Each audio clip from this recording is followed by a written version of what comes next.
Want to have faith in humans. Give me something to believe in. Earth below me, sky above me, fire within me.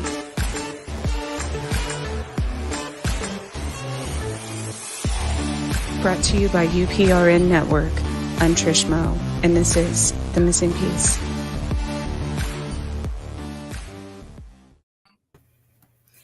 Good evening. It is Mo Monday here. We are broadcasting live on UPRN Network and 105.3 FM New Orleans. I want to thank Carnation for sponsoring this hour, first of all. And we have, and welcome back, the Rune Walker Kenn Edwards.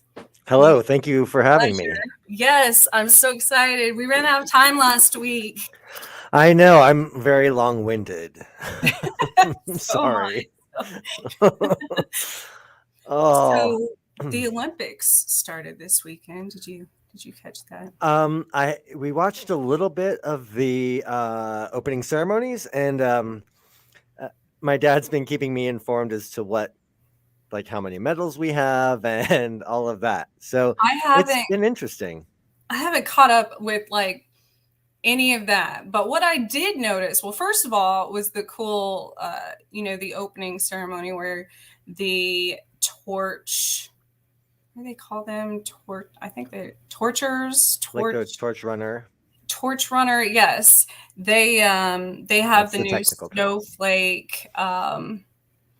They called it a cauldron, and I'm like, did they just? Yes, they did. It's none of my business. That's very witchy of them. Right. Lighting the cauldron before the ceremony. Yeah. No, it's interesting. Ritual is interesting, right? Like, we incorporate it so much into our daily life that most people watching that wouldn't really look at it and go, oh, that's ceremony or that's ritual. It's like, oh, it's the opening. But really, they're invoking all of these energy and all this power and unity and peace and competition. And we don't necessarily see it as that, but they set intention. There was a lot of intention set during that, and it was a global intention, which was really kind of cool. And I know one of them, I don't, it's always a secret who gets to light that, and they never really, nobody ever knows ahead of time, but I did read where one of them, or maybe both of them, were participating in the Nordic, like one of the ski events or something. I was like, oh, that's even better. Like, that's great. Yes. Yeah.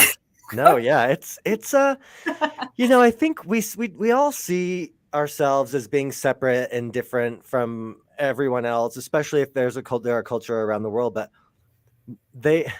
if you lived in the northern hemisphere, especially in the far north, I don't care who you are, your people learned how to hunt in the snow. They learned how to survive in the snow in the winter, and it doesn't matter where you came from. We all have that relationship with the earth, and we can honor that in each other and not have to think we're different.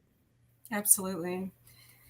Well, that was one thing I miss. I grew up watching the Olympics, and I love the connectedness of everyone coming together in a friendly and competition, and it's good. It's good, I think, still for kids too, to give that. I remember we used to, dress up in little leotards and stuff during, the gymnastics competitions and the ice skating and everything.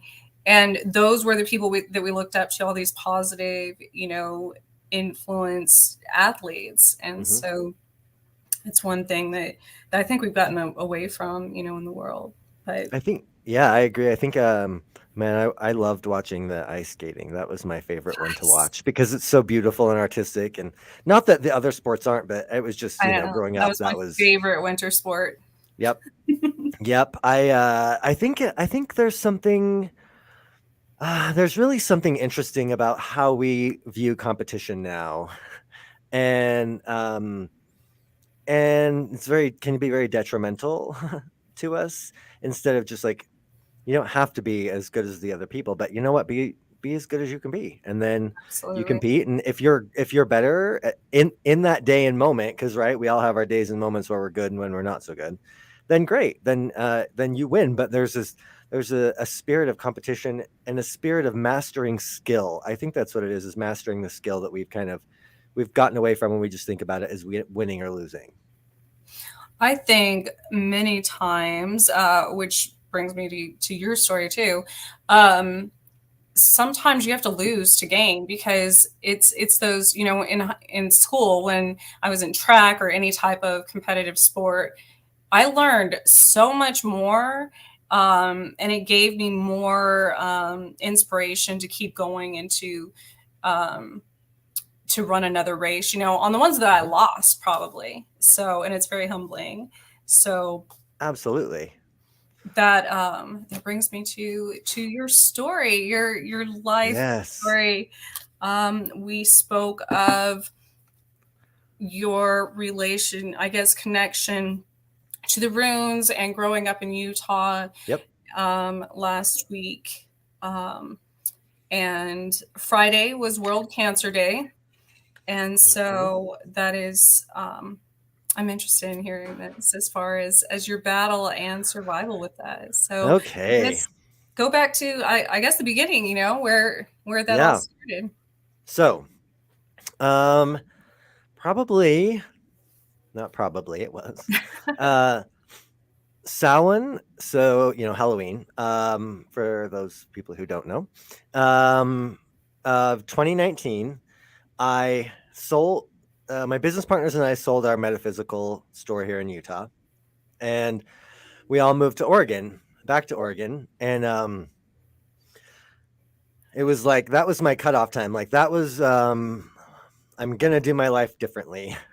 So I had already kind of set the intention of like, I'm really going to focus on the path of a shaman. I'm going to focus on developing and continuing to develop my psychic abilities and all of the other gifts that had kind of were opening up. And I wanted to live my life with that being the focus. And so I moved, and I lived there for November, December, January, February. Yeah, like 4.5 months. And then, right, COVID hit in March of 2020, right? So my mom unexpectedly died at the beginning of March of 2020. And oh, wow. Yeah, or I think it was COVID, but back then they didn't have a test. So her funeral was like the weekend before everything out west got shut down. I was going to say that was mid-March, wasn't it? Oh yeah. Shut down. Yep. Right there. So to back up a little bit, I had found the Northern Traditions Shamanic Guild, which I had applied to be an apprentice for. I had filled out the paperwork and I hadn't quite sent it in yet. And I thought, well, I don't know if it's the right time. I don't know. Let's just wait and see. So I had the paperwork. I had it filled out. My mom passes away, and my dad now is all alone. And so I decided to move back to Utah. Came back in April of 2020. And then decided, you know what,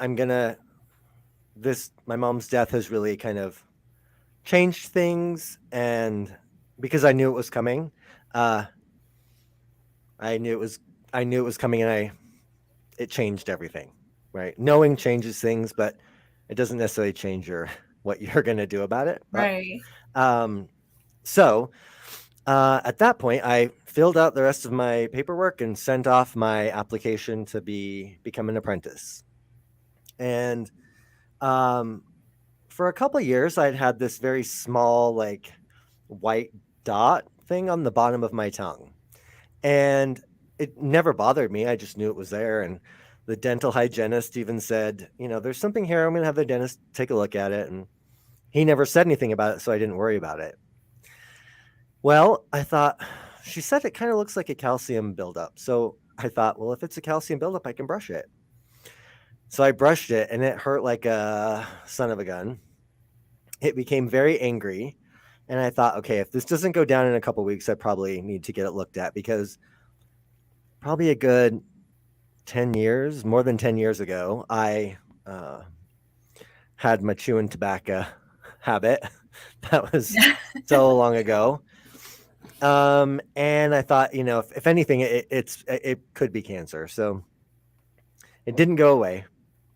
I finally got into a doctor who immediately said, I'm referring you because I'm pretty sure that's cancer. A week later, so this was like October 7th of 2020, which is my sister's birthday. I found out, I went to the oral surgeon. He's like, I'm not even going to touch you. I'm going to refer you to this person who's the best in the state. Here you go. So at that point, I hadn't told anyone. Because what do you tell people? I have cancer. Right. So then they have a whole bunch of questions and you don't really know how to answer the questions because you don't have the answers. So for me, it prompted me to start the podcast. No One Has Time for Death. And it was, in the beginning, it's an anonymous podcast. It was all about like what I was going through. I didn't tell anyone I was doing it. I just put it out there as kind of therapy for me, a way to express it and talk about it. And a week later, I met with the doctor and he said, yes, that's what it is.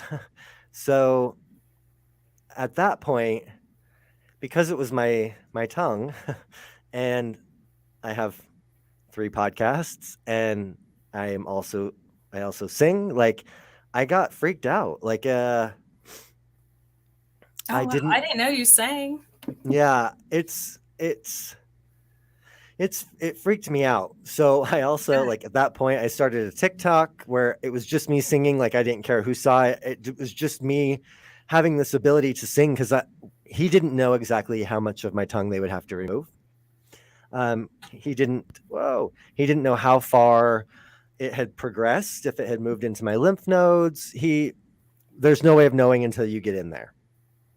So a week before Thanksgiving 2020, which kind of was strategic, right? Like I didn't want to gain a whole bunch of weight over the holidays. So let's have surgery right before so I don't eat a ton. And I know it was completely strategic. I believe it. I was like, I can't get any chubbier. So he went in and we didn't know. The plan was to take out lymph nodes in my neck and biopsy those. So I have like someone slit my throat from here to here. Oh, wow. And we took out 37 lymph nodes. And he ended up taking I didn't even know 20% of my tongue. Yeah, you have a ton, because that's because I'm a doctor. I'm going to try and explain it in my I'm not a doctor because I'm not language.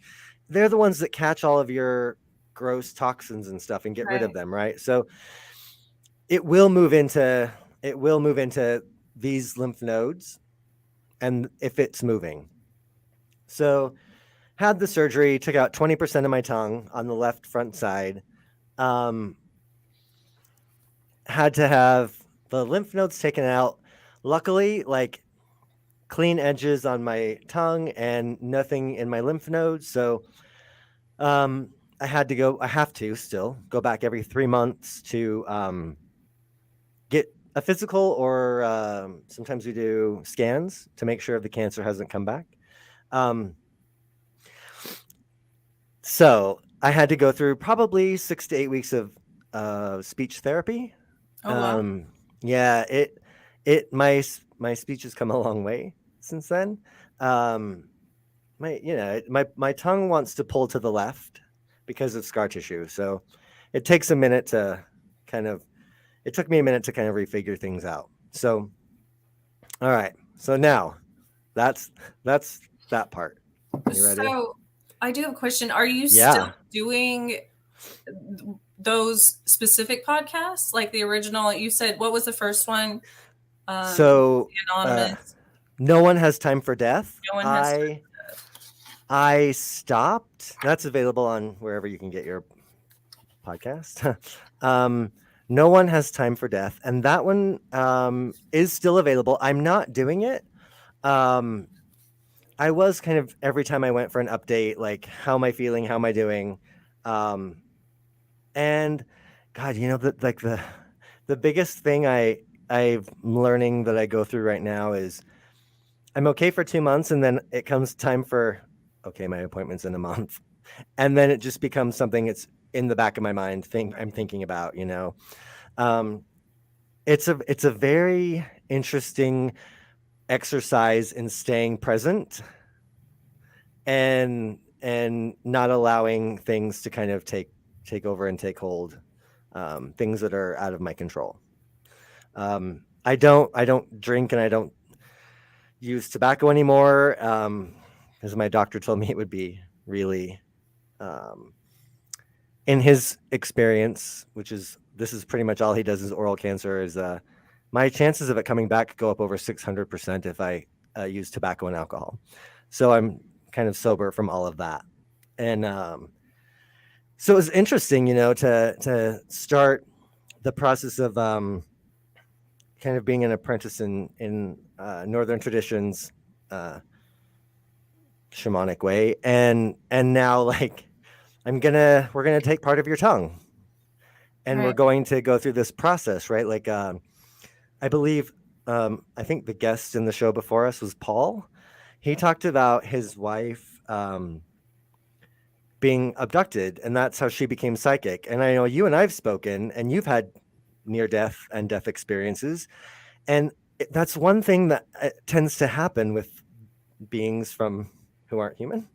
We have to be able to appropriately communicate and walk between worlds. We sometimes need to have a systems upgrade and then a programming upgrade, Right. right? It's simply put, but that's kind of what has to happen.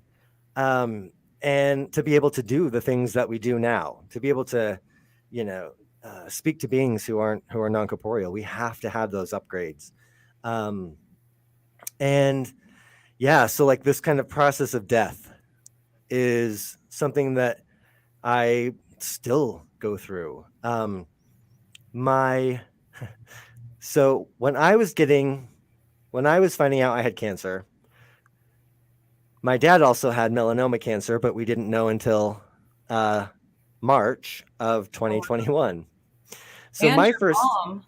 and my mom just There's died. all these tragic trauma. Yep. Um, Yep. And if like shake it to the core, we're gonna shake you to the freaking core, man. And here you go. Mom's gone, dad can go. Like, we're gonna take your whole life and shake it up. But I kind of knew, well, I knew it was possible. I knew that was something that could happen. Um, I don't know. We never know that it's to the extreme that it ends up being. Um, so then all last summer I spent going with my dad to all of his cancer appointments and taking care of him and making sure that he did everything he needed to do. And luckily we live near somewhere, near the Huntsman Cancer Institute, and they were doing a study on a drug, and it actually got rid of his type of melanoma. It's very specific. Got rid of it. They still removed the skin where it was, and he's doing great now. And yeah, like it's the process of dying and death to be able to release you to be able to do new things is in most cultures that have a shamanic type yeah. person in their culture, right? And so it was very interesting it is still interesting to go through, because I haven't even hit the 2-year mark. And in the middle of all that, I always tell people you can't make this stuff up, because it either happens or it doesn't. But we had I lived in a town of 300 to 500 people. The lady who lived like just down the street from us ended up having the same cancer as I did, which is squamous cell carcinoma. Wow. And in the whole process of, she was diagnosed in January of 2020, and she has since passed away. Oh. So I feel lucky that mine was caught when it was. um, and to be going through so many different types of death Mm-hmm. in all of that moment was a really interesting. That's my go-to word, by the way, when I want to swear. It's a really interesting Interesting. um, thing to go through, as a prompting and as an initiatory right into like a shamanic path. And I always believe that, especially for those of us that just aren't learning and aren't moving any other way in life. I mean, even if we think we are, and the universe Mm-hmm. makes your life so uncomfortable with, either with tower after tower events happening, Yep. one thing after another, until you have no choice but to get up and move. Yep. And that's what's amazing about stories like yours, because we had a shaman on Chasing Prophecy a Mm-hmm. while back that said the same thing. He's like, well, no wonder you haven't been doing what you're called to do, Trish. That's why you keep getting slapped over and over by the universe, like. It's true. We go through these and we do the same. I'm sure our parents thought the same thing about us, as the universe is technically our parents, and then our literal parents, biological parents in this life, and then we do the Yeah. same thing to our children and our pets and everything else, and we're like, why do they keep doing the same thing over and over? When are they going to learn? When will they? Yeah. When will they listen to me? When will they listen to me? When will they learn? Come on. Right. So, the Yeah. whole transformation though process is I yeah. It's crazy. crazy. It's crazy. Yeah. Yeah. Do you? I've often thought this with things like cancer, and I had Lyme disease and another immune Yeah. suppressant disease. Do you think, especially being on the healer path and as a shaman and things like that, that I mean, I've thought this most of my life, that cancer and things like that are an actual buildup of the toxic things in our life, whether it be our literal, environment, our relationships, our work, our all of those things cause something like that, or addictions, anything. Mhm. Yeah, I completely agree. I think so. We lack big picture. Sometimes we think we see the big picture, but we have no idea that um, something I did for 6 years in the past um, would be the one thing that would be used not against me because it's used for me and for my benefit. But we can't escape those things. Like I think really, so specifically for me, I believe that my relationship with my breath, my relationship with my ability to create via my speech, Mm-hmm. is exactly what I needed to be like, hey, sucker, bam. Like, listen, this is where we're going to start. We're going to start with your mouth because you don't think about what you say and you don't understand the power you have to create and to destroy with your breath, with your relationship with breath. You're wasting your breath. Come on, let's figure this out. So it's been a really interesting look into that. And yeah, I do believe that eh, I've been this is I apologize for how this sounds. I've been inside some people and doing energy healing, and the way it's shown to me is a little different, but I can see, like, I get inside and I can see inside their cave that is their body, and I can see where things are built up or where things are lacking or Mm-hmm. where we're not really putting any energy and healing into it, love, especially for ourselves, or we're not listening to it. And those places look really dark and black, and their buildup. Anything in your hips and legs traditionally, for me, is stability. It's family, it's, money, all of those things. And if you don't have stability as a child, you're going to really develop hip issues.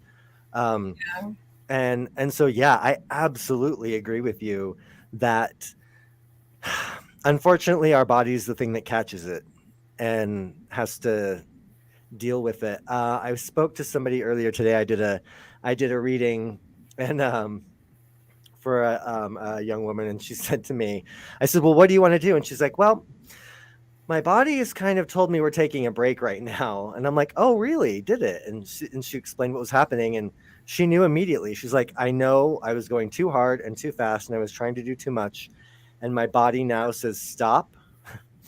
And now I have a little bit of an immune issue, and blah, she gave me a list of things, and I was like, Yeah. "Yeah, you have to start listening to. This is our one tool to Yeah. interact with the physical world. You have to take care of it." Yeah. That's the same thing that happened, with Lyme disease. What makes me, I'll be in remission, and what causes me to go back into that illness state is doing too much and not listening to myself. So it's kind of like it's a bittersweet. By Absolutely. default, I have to Yep. stop. So Yeah. Yes. We talked about I have a I love when I go, "Oh, I can do that once a week. That'll be great. Yes, I can." And then I remember I have everything else I've added to that like before. And I'm like, "Oh, gosh dang it. Like now I don't have any free time."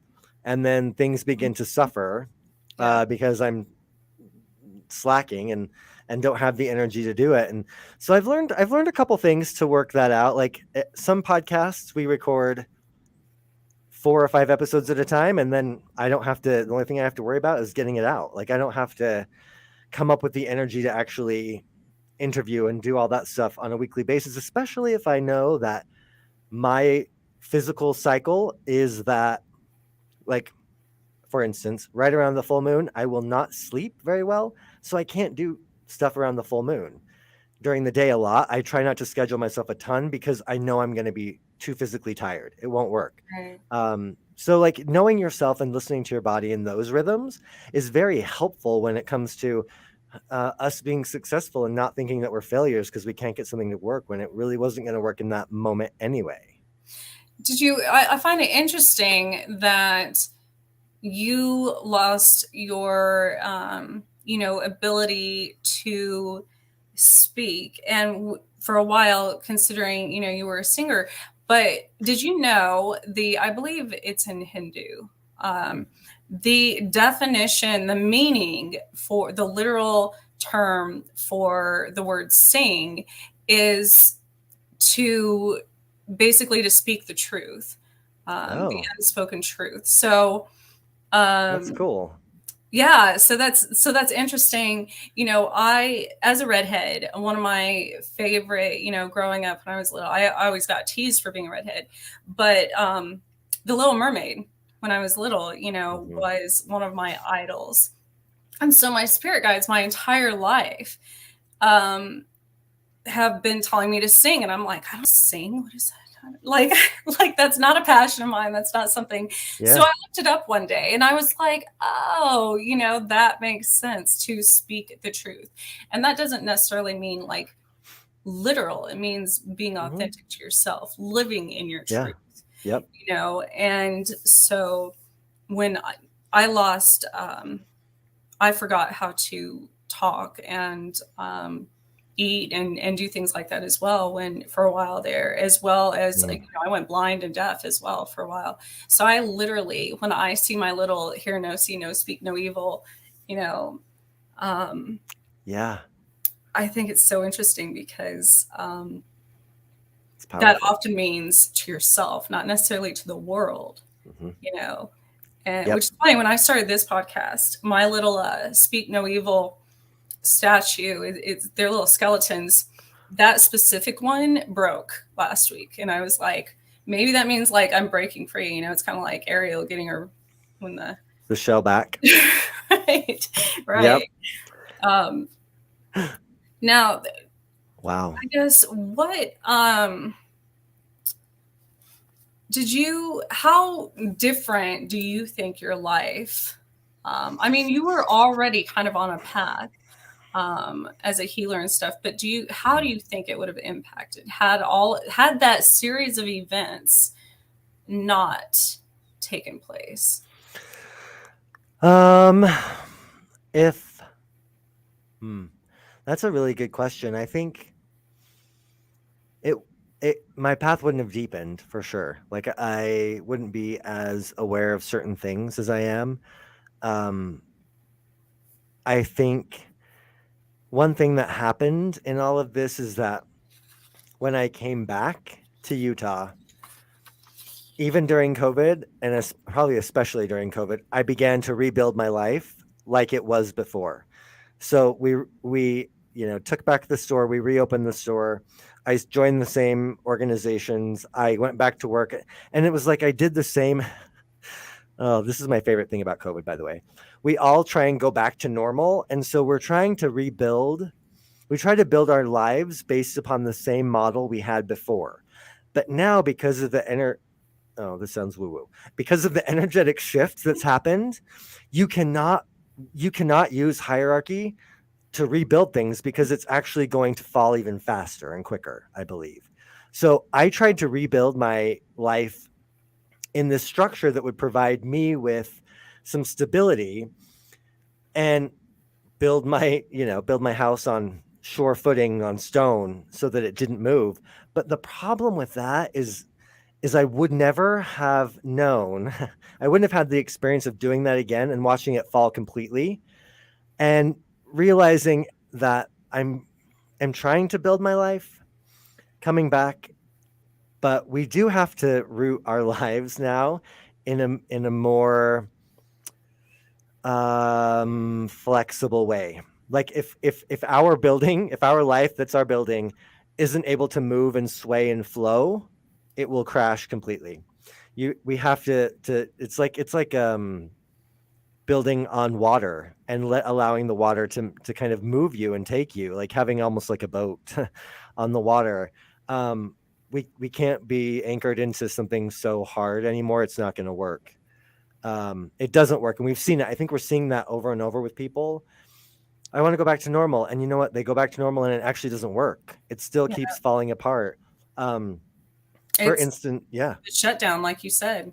Oh, complete. And there's in my one podcast, Manly Minds, it's not for everyone. I will tell you that right now. It's very we have a lot of swear words, and my buddy and I we try and talk about he would never say that this was what we talk about, but the toxic masculinity stuff that we've been taught, and we're trying to break through all that, right? We can talk about our feelings, we can talk, men don't have to be this manly thing that we've all thought about. But a couple episodes ago we talked to a gentleman who's local who started a foundation called Life's Worth Living, and it's a suicide prevention organization. And we were talking, and he and I already kind of knew this statistic, but the largest number of suicides in a demographic are middle-aged white men. And that hit hard. It hit home so hard because even the last 6 months, I've gotten to this point where I'm like, I'm tired and I'm done and I want to be done. And so it crossed my mind. I'm like, well, I'm just going to jump the planet. Like I'm getting the freak out of here. And what I came to realize is that it's my life as it is now that's not working. Mm-hmm. That's what needs to die. So it's not that I have to physically jump the planet. Like I don't have to die, but I do need to give up my life as it was, because that's only causing me misery and pain. And I need to let it go to be able to become something new. And I think that's one of the things that I'm really looking at. And I see a lot in readings with the people that I work with. I see a lot of that coming up for people who are like, oh, 2021's over, 2022. I'm like, do you get that we just started this, right? Like right. we're not done. And so and here's what I was thinking about last week too, when everybody's freaking out that, we're having another Olympics and there's fear of going into another shutdown and all this. I'm like, well, of course. And they're saying 2020 two, TOO. I'm like, well, of course it is going to be the same if as a collective we have the same fear and the same everything that we had during the first one. Yep. You know, nothing changes if nothing changes. But Yep. also, my daughter and I baked a cake for Groundhog Day the other day. And Yeah. I started reading up and, you know, thought about the movie. I hadn't watched it in years. And that just made me think of it even more when you were talking about wanting to jump the planet last year and stuff. And, you know, I've gone through, I don't even know how many death and rebirth situations in my life over the last few years where I was the same way. I was like, I am done. I am done with this. And you just want to give up. Yeah. But just like in the movie, and this is what happens because we never really die and we never really lose ourselves. You're always right there. You don't lose yourself, you know, and if you keep doing this, it'll happen in the next lifetime and the next lifetime. And even when we're alive, I've been repeating the same shit for like years, different people, different levels, different devils, whatever.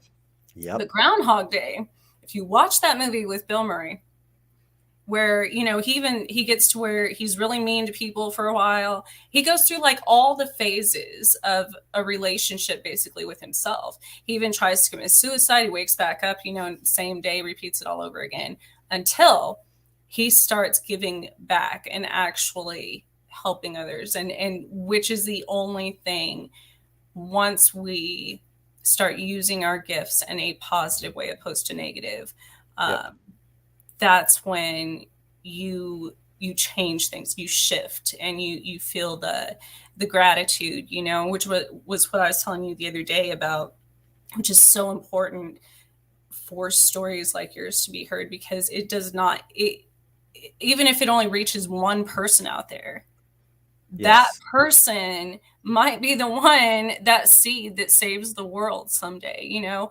So and there's no way, and nobody's the same. So even if I were to research cancer and research everything you've been through and try to teach it to other people, people cannot relate to me in the same way because I haven't actually been through that like you have. So every time these things happen, there's always one person that changes my perspective. And it might be somebody just on YouTube's. It could be somebody on a commercial. It could be somebody I'm sitting next to at a bus stop. That I have a 30-second conversation with. So don't ever think that your voice, you know, is too small to be heard, because there's profound effects on things that we learn from others. Absolutely. And I was talking to a student today, and we were talking about kind of our individual perception and how, you know, if we're all part of the one, then we all are a piece of the puzzle. And you're an individual piece of the puzzle. All the pieces can't look the same or they won't fit together. And so understanding and really looking at like, oh, well, how does that piece fit next to mine? And it could be that because we're constantly shape shifting, right? That piece fits next to me for a while, and then my shape shifts a little bit, and theirs shifts a little bit, and that piece has to move in the puzzle.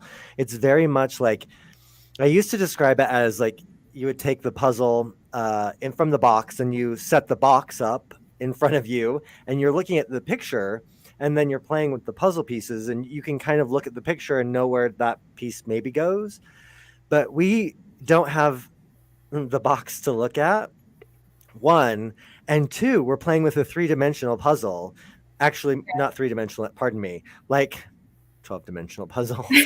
So you know what I mean? Like they shape and they shift and move, and things are constantly in flux. So it's a very fluid puzzle, and we don't really necessarily see it like that.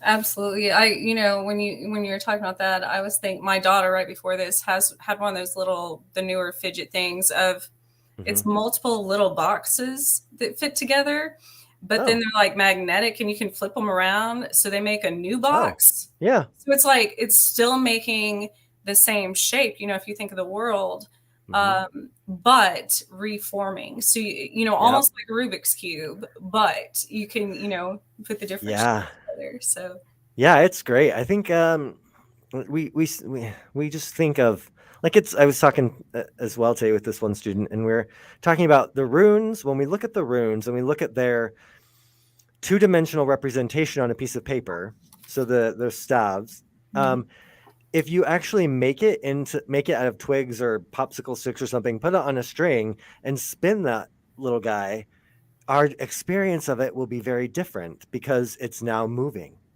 And so we're looking at these things that are two-dimensional on a piece of paper, but they're really not in reality. They're Right. not two-dimensional. They move, they spin. They might actually not be the shape that they look like they are. They might be something completely different, but in a two-dimensional drawing, that's what we see. So I think that it's very important for us to kind of always keep looking to shift our perspective, always keep asking the questions, and not just taking someone's word for it. Like, it's your experience, it's your life, it's your body interpreting the wisdom that you already have in it and the wisdom that you encounter from others. And that's the thing that we have to master in this life, is understanding that our body and our spirit and however many parts to our soul, depending on what you believe there are, that we're all working in harmony, and that we are using all of them to have the best experience we can in this physical realm before we move it on. Absolutely. I was even thinking, my daughter and I went out, we were hiking yesterday, and she was taking, I'm a photographer, she was taking pictures of me. But she's like, hold on, wait. She wouldn't just take it from the front. She would run to my left side, my right side, behind me, take it like kneeling down. And I do that as a photographer, but you don't actually think of it, when I was thinking of it from her perspective, she said, wait a minute, I've got to get all angles. And I'm like, kind of like a box, like a square. That's, and coming from New Mexico, the Hopi prophecy of the four corners and things like that, where the different tribes come together to become one. That made me think, I'm like, that's absolutely true. You have to look at everything, like you said, as the bigger picture from all four corners, and she said, well, yeah, Mom, you can't. It's like when we do laundry, you can't fold the fitted sheet by yourself. I'm like, ooh, that's deep. That's deep. Maybe that's the name of your autobiography. Yes. You can't fold a fitted sheet alone by yourself. That's so a great title for a book, by the way. And so I start, from the mouths of children, so innocent, sometimes we overthink things so much, and it ends up being something. It's such a simple concept, but when you put it like that, you need every direction of the world. You need every direction, to look back in your life during different stages. And me being 40, I'm like, maybe that's why I'm reflecting so much on all of these things, because it's different perspectives. When you go back and you look at old pictures from your past, you look at like childhood, like home videos or anything like that. You see it from different eyes. You see it. And maybe you notice things that even in the pictures that weren't there before, so. Oh, yeah. I think it's really interesting. I think for me, being 46, having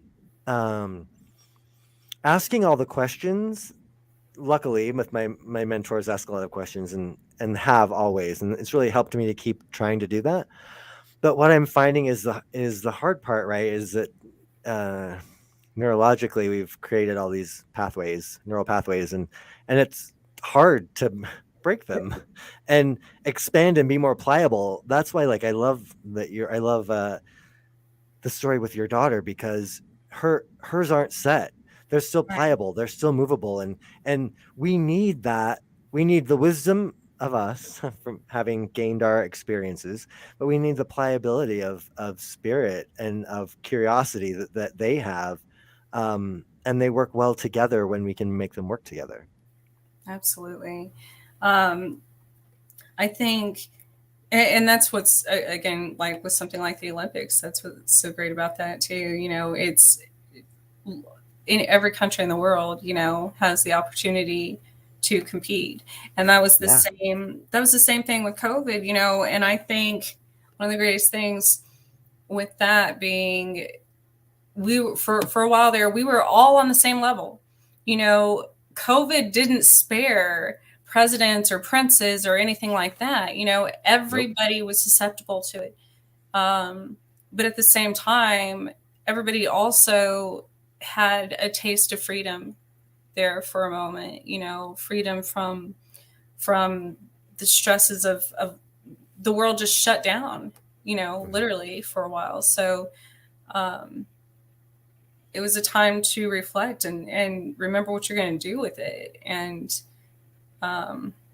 absolutely, I can't imagine going through on top of COVID, going through all of what you did during that time, but you've made the most of it. And I mean, that's amazing. Thank you. It's, I don't know. I'm kind of like COVID. Really? Okay. Well, on top of all that, yeah, you're right. Like, I kind of forget. Like, I think I've just become used to like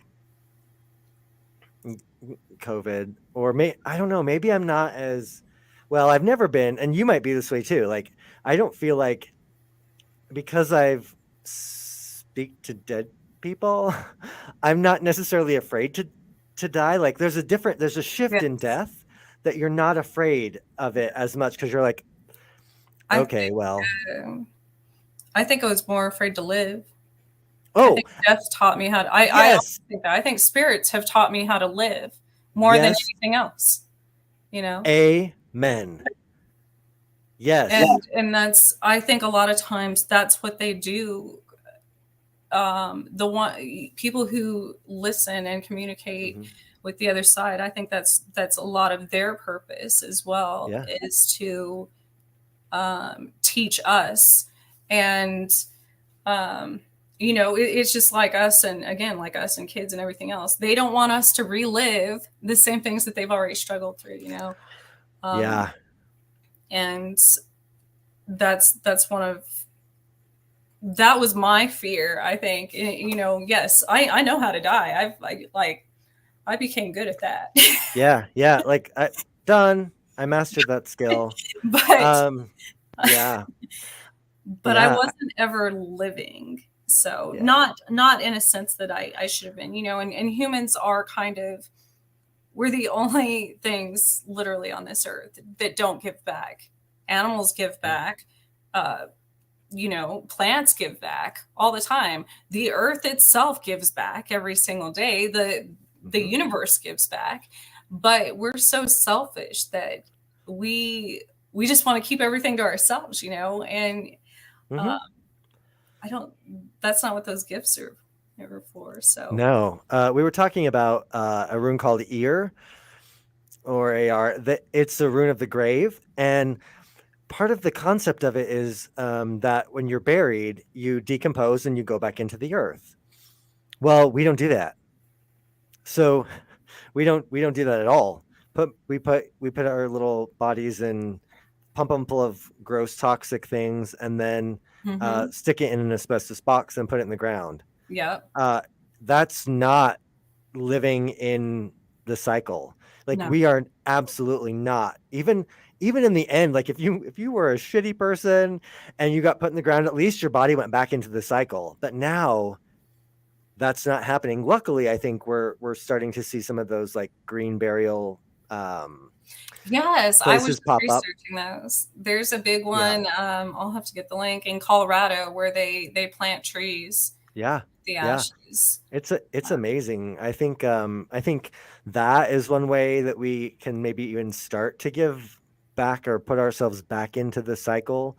I think it's super interesting, like, going back to a little bit to talking about the dead.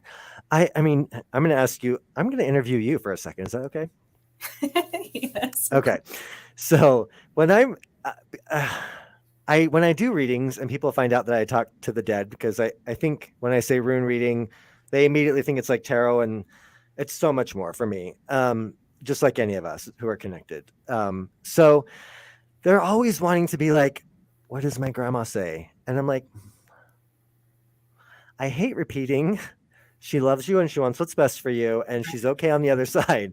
Like, it feels like that's a very, unless it was something super traumatic, like, it's very, like, everyone finds peace at some point, most people on the other side. And is that, what do you find is like your most common thread or common theme when you're talking to people who want you to talk to their dead loved ones? So this whole public mediumship thing is actually very new to me. And I started, I would just relay messages, not that I got from spirits to the specific people, or a lot of mine came across in very tragic, like murder and things like that.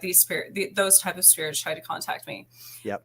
So then I would have to hunt down, like, it could have been from halfway across the world. So I would have to, figure out where it came from and what they were trying to tell me and things like this. But most recently, which I was invited to, by the universe guiding me to XV Planis, and Flood from that group allowed me to join them at the Sally House. And I am still, the Sally House has become like, it's such I consider it like a train station for souls, because there's so many spirits going through there. And I'm still this like blew up into spirits contacting me about truths about the Civil War, about the Holocaust. This is like so much, bigger than I could have ever imagined, and things that probably would change history, literally rewrite history. Wow. And that's the type of things. I don't do personal readings per se. I never really have. But I'm drawn to places that something very tragic or traumatic has happened. And they want something. It's like the justice, which is funny because before that, I got this tattoo on my arm, literally right before I went there, which is a Valkyrie. And those were, the death dealers, they pick up the dead.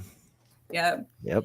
And so I thought that was really interesting that it's kind of seeking truth, the missing piece, and which has gone back to witches. We've always been willing to burn for everything we love. So absolutely. Salem actually means peace, so I think that's obviously part of my heritage. So I think that's beautiful. First of all, thank you for letting me interview you. I think that's amazing. I'm working actually on my first case where I've been asked to help find a missing person's body. And it's been a really interesting, you deal with different dynamics. Luckily, I feel like this person, when I connected with them on the other side, is at peace. But everyone here is still wanting to find, their body and have some closure with that. And so I feel like it's really interesting that yours is the opposite. You're like Dr. Phil for the dead. They're coming to you wanting like, help me fix this. And it's a really interesting balance to have that,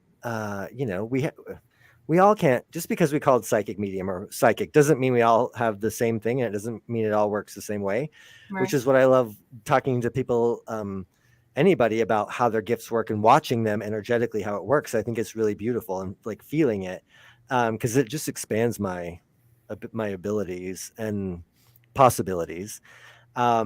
So thank you. I think we really have to work together sometime in person at some event. Yes, I do too. We got to find somewhere to go. Yes. Yeah. When I started, the concept of all of this back, it was like August. And and it came together with literally everybody in my life at that time, everyone I've crossed in this journey, everyone, I actually started the whole concept of my own art studio and going through all that in April of last year. Yeah. And it comes full cycle, I always tell people, any goal, we always want to quit right when we're at the finish line, and it's kind of like, and there's an elephant mural on the side of my studio building. I was thinking about that the other day. I'm like, that's true, because the elephants, represent a long journey, but you learn a lot along the way. And any project or any creative endeavor, I know it's easier for women to do this, but it's kind of like pregnancy. You create life, you birth this new idea, you plant these seeds. So all these times I've wanted to give up and just stop. I'm like, oh, it's not, it doesn't matter. It's not worth it. Then I'm like, but you wouldn't, take a cake out of the oven before it's done. You wouldn't, you can't just, when I had my kids, I couldn't just 5 months along be like, oh, okay, you're done. Like, I give up. Get out. So, so I always thought of like horror movies and stuff like that. Like, I'm like, we're all technically serial killers in our own lives. How many dreams are you killing? How many people, relationships, whatever, are you sabotaging? Not literally killing. No, I'm not suggesting that at all, but figuratively. What are you sabotaging in your life? Instead, when you flip the script, and I always tell people this was one of the biggest things. I haven't seen the movie in 20 years, but Hellraiser, and he's holding the gift, the box. I actually got that poster. I should hang it up. And he says, angels to some, demons to other, because it's how you look at it, just as your cancer, anything, death, anything. Yeah. And the gift, yes. It could be a curse if you look at it that way, or it could be a blessing. It could have been the greatest thing that you had to lose to gain in your entire life, Yeah. And so that's how I started seeing all of these things, that maybe we're the ones haunting the dead, for that matter. Like, so I think we torture them a lot. Absolutely.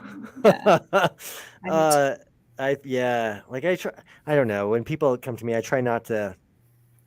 I never really invite them in, because usually we're talking about changes in their life that they want to make, and it's not necessarily about the dead. But I try not to be like, hey, come over, let's talk. Like, they're busy. Oh, sorry. They're busy enjoying their life, sipping margaritas by the pool on the other side. Yeah. Like, they're, like, we're all here to experience it for ourselves and to experience it together, individually together.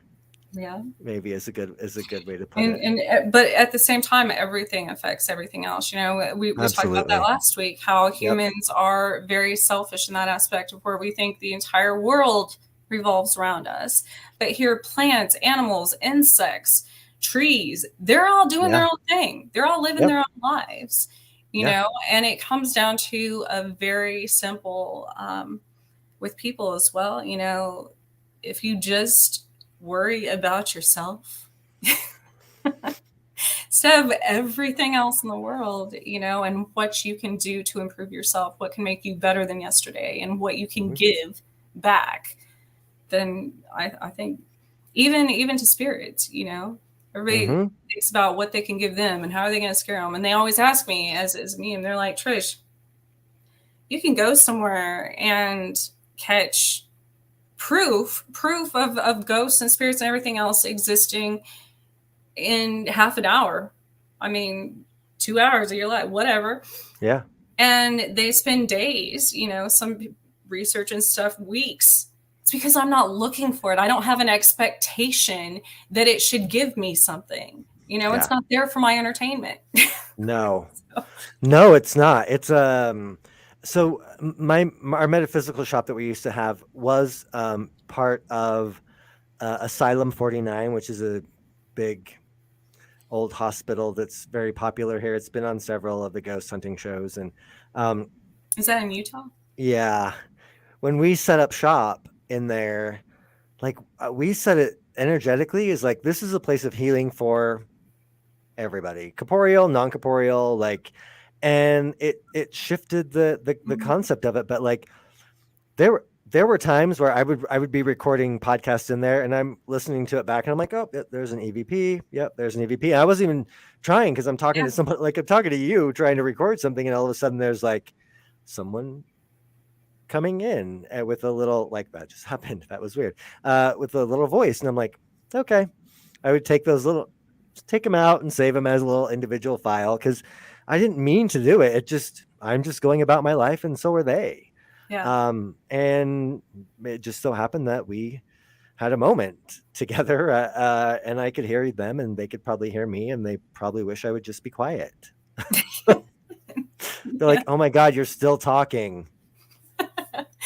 And that's, that's, I see these with so many different places, and I love to hear stories about the owners of haunted buildings or houses or whatever. I mean, yes, sometimes places and the energy and the trauma that's happened there is so bad that you do have to just tear it down or burn it down, or and a lot of times, I people who have house fires and stuff, I'm like, that's your opportunity, especially in Kansas, they burn the prairie grass because it helps with new growth, Mm-hmm. and all the livestock and all the animals on the prairie benefit from the new growth after they burn the old.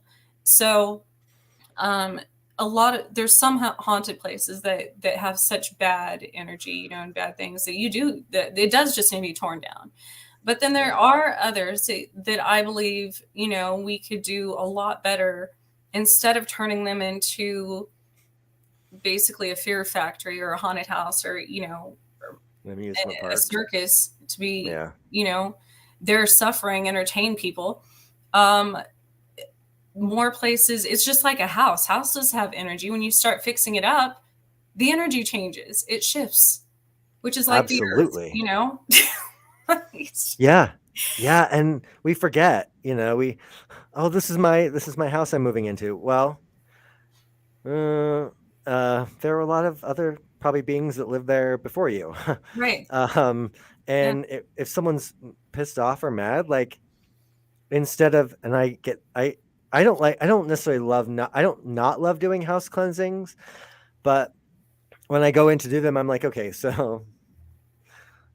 who just needs to have someone to speak to them to help them get what they need so that they kind of stop, that they're happy in the space again. You know what I mean? Does that make sense? So most of the time, these beings that we can't see that start quote unquote wreaking havoc for new homeowners or whatever, like, they need to be settled as well, and they need to be satiated, and they have needs sometimes. And so whether it be a land spirit, a land white, or like a ghost or whatever, like we're so like oblivious to most of the time. We're like blindly walking around like, oh, I don't care, no, nothing's there, I'm just gonna like throw my trash on the ground in the forest. Well, no, No. you can't do that. No. You can, but you shouldn't. And then they wonder, why something bad happens, or why, and I'm like, it's 100%. And so many people who have had near death experiences have stated this, that they have been explained in that death state how much impact your thoughts and your energy, the energy you put out to the world, has on everything else. Even bad or hateful thoughts about other people, about yourself, about people. I refer back to like black magic because people always think it's witches. Most of the time, all the black magic comes from ourselves. Half the time we're casting spells on ourselves by our thoughts. Absolutely. So we're unaware, completely absolutely unaware. So even like in my healing process, with Lyme and stuff, instead of being the victim and telling people I died in this way, or, I'm sick, I started saying, well, I'm currently healing, Yeah. If you change I like that. the narrative, to something positive. And it can just be little things. If your house is falling apart and you can't afford to fix it, plant a flower, you know, do something that, that changes rearrange your furniture. I don't know, do so it's not stagnant energy, even in yourself, you know? Yeah, absolutely. I completely agree with you. I think that, you know, kind of going back to the cancer was one of the things I really didn't, I'm much more aware now, of what comes out of my mouth. I try to be, I'm not perfect, but I try to be much more aware of what comes out of my mouth. And the fact that, I do control whether I'm putting out there growth and possibility, or whether I'm putting out there, death to all possibility or any possibility. So we're very much, you know, we can go a little deeper with that into the concept that the air that we're breathing is the air that our ancestors breathed. To dip into the cosmology, the breath is what Odin gave us. So our breath is also a relationship with our gods, our ancestors, with the land wights, the trees, the spirits that are around us. And how do we honor that? You know, we honor it by, you know, tearing down other people. Do we honor it by, singing? You know, what do we really do? And there's been a part of my healing practice that is very much about toning, and is about finding the right tone and projecting that into the person's body wherever we're working with, to help break up some of the things that they're working on, to help heal, that the heart, the physical vibration of our voice can heal. It can uplift, it can cheer people up, and it can tear people down. And we just kind of tend to forget that the people around us are breathing our air as well. Yes. And it's interesting. I was just thinking about that being winter and cold, you know, and everybody thinks it's kind of like Frozen, you know, the ice queen, the snow queen. Yeah. Winter is the only time you can physically see your breath. Yep. But I always tell people, when dealing, you know, when my kids are acting up or my pets are acting up, or your reaction and control of your emotions, you know, how you react to things. So instead of us getting defensive and, you know, reacting in a negative way, I made a video about this a long time ago. Love harder in that moment, you know, love them more in that moment, because when people are reacting or having negative emotions, they're lacking something. Yeah. So the worst thing we can do is, you know, negativity spreads like cancer, for that matter. Yeah. So that's crazy what the universe does to us, you know, like, so in that moment, love yourself harder, love yourself more, because that's what they do, you know? Yeah. Yes. Wow. Well, thank you. I thank you so much for having me on and letting me interview you, and you interviewing me. And I was gonna say they're telling us to wrap it up here. I know, I just saw that. I'm like, hey, so thanks for having me.